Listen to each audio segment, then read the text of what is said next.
आज आम्ही शिवसेना टीम जी आहे आम्ही हरिभाऊ कॉलेजमध्ये जे मुलांचे जे पेपरच्या सेंटरवर जाताना गरमीच्या जे कूलरची व्यवस्था नाही आहे, त्यानंतर पाण्याची व्यवस्था नाही, याच्यासाठी आम्ही हरिभाऊ कॉलेजमध्ये इथं सावनेरमध्ये इथं आलो आहे. तरी हे बघा कॅन पूर्ण खाली आहे आणि दुसऱ्या कॅनमध्ये पाणी आहे, पुरं गरम पाणी आहे याच्या भीतर. का पिणार आहे, मरणार आहे, पेपर देणार का मरणार आहे.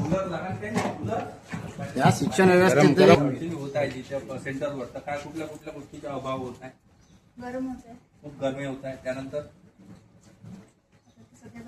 गरम होत पहिल्याच आहे, पाणी वगैरे पेपर भेटते सेंटरवर, थंड पाणी आहे वाटतं.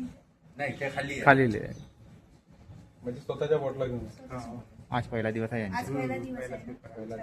पहिला दिवस आहे तर तुम्हाला अपेक्षा आहे ना की सुविधा व्हायला हवी. थंड पाणी काही ना काही वर्गामध्ये आपला एक कूलरचा असायला हवा. आज एवढ्या 300 ह्याच्यामध्ये आपण पेपर द्यायला आलोय. आज शाळेची काही सावनेर तालुक्याचं 46 डिग्री पारा असून या गरमीमध्ये मुलांचे पेपर घेऊन राहिले, पण इथे काही सुविधा नाही, कूलर नाही, काही नाही. स्टाफला 2-2 कूलर अवेलेबल आहे. थंड हवेमध्ये बसलेल्या जे मुलं पेपर द्यायला आलेले आहेत दुरून लांबून, त्या मुलांना गरम शीटच्या ह्याच्यामध्ये बसवण्यात येऊन राहिला आहे आणि कूलर सुद्धा अवेलेबल नाही त्यांच्यासाठी.